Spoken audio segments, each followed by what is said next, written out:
Morning, welcome back to my channel. তো আপনারা সবাই কেমন আছেন? আশা করি সবাই খুব ভালো আছেন। তো আজকে একটা নতুন ব্লগে আমি আপনাদের সবাইকে স্বাগত জানাই। এখন বাজছে ঠিক 9:20। তো ব্লগটা এখন থেকে স্টার্ট করলাম। আর আমার এইখানেতে খাবার নিয়ে বসেছি, দেখাবো, লজ্জা লাগছে। রুটি আর কালকে সুজি করা হয়েছিল, সেই সুজি। তো এই একটা রুটি আর সুজি আমি টিফিনে খাবো। মেয়েরা খেয়েছে পাউরুটি আর দুধ, এই খেয়েছে। টিফিন খেয়ে নিয়ে এবার রান্না বান্না করতে চলে এসেছি। তো এখানে রান্নার মধ্যে করছি আজকে একটু আলু পোস্ত করছি, পোস্ত বেটে নিয়েছি। আর একটু পিন্টু মাছ নিয়ে এসছে, মাছ করব। তো এই পোস্ত আর মাছ এটাই করব, এর বেশি কিছু করব না, কারণ এটা করে নিয়ে আমি একটুখানি পিন্টুর সাথে দুপুরবেলা বেরোবো। দুপুরবেলা আজকে পিন্টু মার্কেটে যাবে না, ও ওখান থেকে দোকান বন্ধ করে চলে আসবে, আর আমি ওখান থেকে ঘরে কাজকর্ম কমপ্লিট করে রেখে দিয়ে বেরিয়ে যাব। তো আমরা দুজনে একটা জায়গায় গিয়ে মিট করবো, সেটা আমাদের ফোনে কথা হয়ে গেছে। তো কোথায় যাচ্ছি? আমরা যাচ্ছি মনির নতুন কম্পিউটার ক্লাসে। তো এখন খোঁজাখুঁজি করছি, এগোলি ওগোলি। জানতে পারলে কি মেরেছে?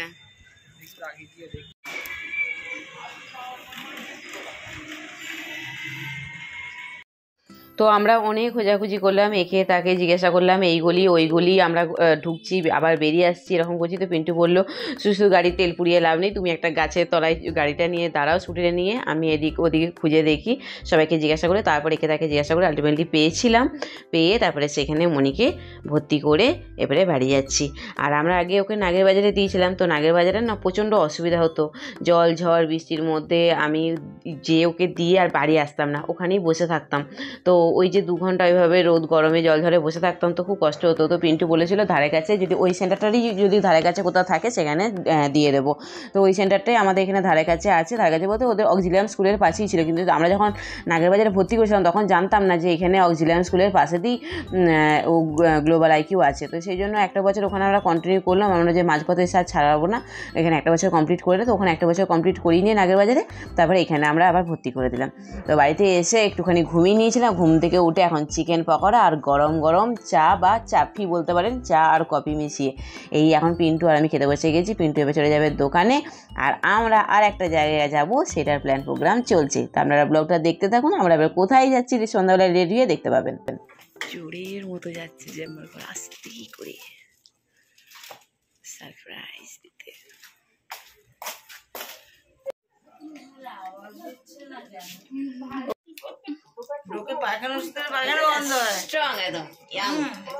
হিরোইন, এটা হিরোইন আমাদের মেঘা, হিরোইন থেকে কোন অংশে কম। এইবার ওই দুটো দলটা দেখুন, হালকা ফুলকা নেই কিন্তু। এই হাই করো, হাই করো, হালকা ফুলকা নেই কিন্তু দলটা। হাই করছি, তারপর করতে বলবো না, আরো 3টে পড়ে গেছে। সে যদি বলে একটা রসগোল্লা একটু চাইবা না, ওনার আমি যখন চাপতে যাবো নিচের রসগুলো ওনার গায়েই পড়বে। তুমি কেমন আছো সেটা বলো। ভালো আছি। জি5 করতে পারি না, মেঘা দুষ্টুকে বলবো, ওটা যদি পারে করবে। জি5 আমাদের তো রান্ধুনি ঠাকুরটাকে বেশি একটু দেখাই, দেখতে পাচ্ছেন? আমার বাবা রান্না বসিয়েছে। কি বলছিস বাবা? কিরে? চা করছি। চা করছে। আসলে ওর একটুখানি কথা বলা অসুবিধা আছে, সেই জন্য একটু দেরি হয়, বলে একটু দেরি হয়, টাইম লাগে। চা বসিয়ে দিয়েছে, আসার সঙ্গে সঙ্গে কাকি এসে চা বসিয়েছে। দুধ থেকে এরকম আমি রোগা হয়েছি বলো না, আমি অনেক খাচ্ছি জানো তো। দিদি রোগাটা হচ্ছে কেন? তুমি তাহলে ব্লাড টেস্ট করো, তাহলে তোমার ভেতরে কোনো প্রবলেম হচ্ছে। অনেক রোগা হয়ে গেছো কিন্তু। তুমি তো দোকানে তো আমাকে 15 দিন আগেই দেখলে, তার থেকে আমাকে রোগা লাগছে। রোগা বলেছি তোমাকে, তার থেকে তো আমি রোগা হইনি। তার থেকেও রোগা হয়েছে এই কদিনে। কি বলো, আমাকে তো চিন্তা ঢুকিয়ে দিচ্ছ তুমি। হ্যাঁ, রোগা অনেক হয়েছে। যেদিনকে তুমি মিডি পড়া ছিল তাই বললাম যে চেহারাটা খারাপ হয়ে গেছে, আজকে আরো লাগছে। হ্যাঁ অনেক রোগা। হ্যাঁ রে বাবা, তুই বলতো আমাকে রোগা লাগছে কো? আগে যাতে গেছিলি তুই একটু হয়েছি, কিন্তু বাবা তুই জিমে যাচ্ছিস, তুই ঠিকঠাক রোগা হচ্ছিস না কেন? কেন ছাড়িয়ে দিলে কেন বাবা? তুই জিমে যাস না? না, এই 1.5 মাস হলো ছাড়িয়ে দিয়েছি। সময় করতে হচ্ছে, কন্টিনিউ করতে হচ্ছে। এই রে, ওই সপ্তাহে 1 দিন 2 দিন, তার বেশি হচ্ছে না। ও সেমিস্টার পাল্টে গেছে না, তাই 4 মাসের টাকা জমে গেছে। তুই কি 6 মাসে কোর্সে ঢুকেছিলি না 1 বছরে? 4 মাসে। আর 800 টাকা করে না, 3200 টাকা পেন্ডিং হয়ে গেছে। না ভর্তি করার সময় কোনো এক্সট্রা আগে থেকে যে টাকা নেয় সেই টাকা নেয় নে? হ্যাঁ, 1000 টাকা নিয়েছে ওই মিশের জন্য। এই বাবা তোর ওয়েটটা একটু কমেছে জিম করে 6 কেজি কমেছে। 6 কেজি। পা দুটো আমার ব্যথা। নাহলে আরো ব্যথা করে দেবো।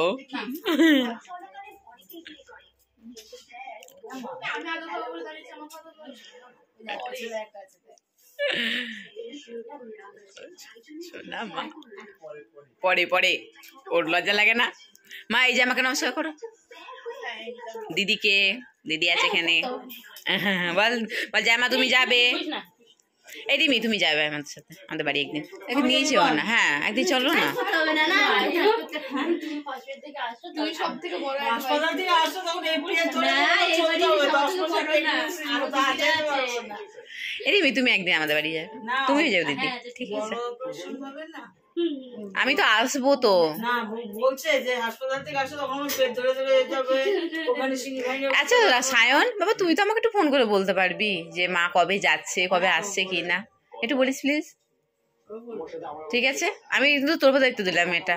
আমি হয়তো তোকে ফোন করতে নাও সময় পেলাম বাবা কিছু, তুই আমাকে একটু বলিস যে কাকি মা এরকম হয়ে গেছে।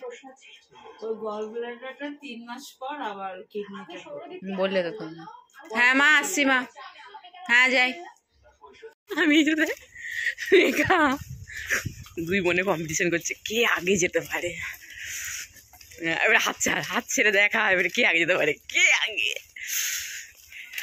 আমি কোথায় পড়ে আছি, মনিতে কিভাবে হাঁটছে, কি স্পিডে যাচ্ছে ওরা। কম্পিটিশন রাস্তায় বেরিয়ে কম্পিটিশন হচ্ছে কে আগে হেঁটে যেতে পারবে। ধরতেও পারছি না ওদিকে আমি।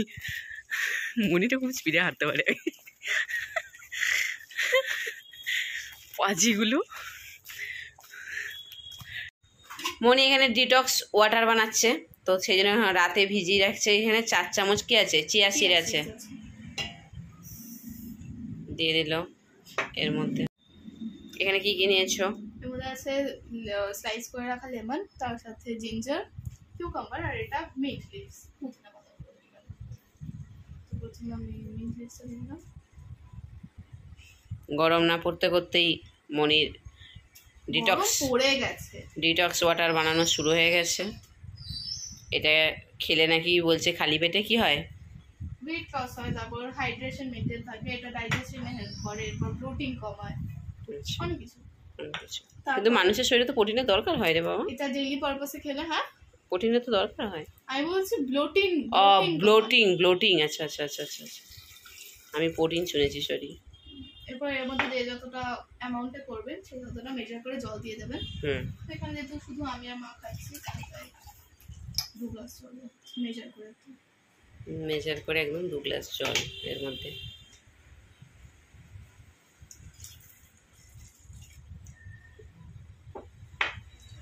বেশ, এটা কি বাইরে রাখবে না ফ্রিজে? ফ্রিজে থাকবে এটা। এটা ফ্রিজে, তাহলে তো এই শসা লেবু সব জলে থেকে সারা রাত ভিজে পচে যাবে। এই যে কি এটা একটু ঘাঁটিয়ে দিবে ওটাকে, নাড়াবি। তো চলুন ব্লগটা এখানেই এন্ড করছি। যদি ব্লগে কিছু ভালো লাগে তো প্লিজ আমার চ্যানেলটাকে সাবস্ক্রাইব করবেন আর একটা লাইক করবেন। তো আজকের মতো গুড নাইট। আপনারা সবাই খুব ভালো থাকবেন, সুস্থ থাকবেন, নিজেদের শরীরের খেয়াল রাখবেন।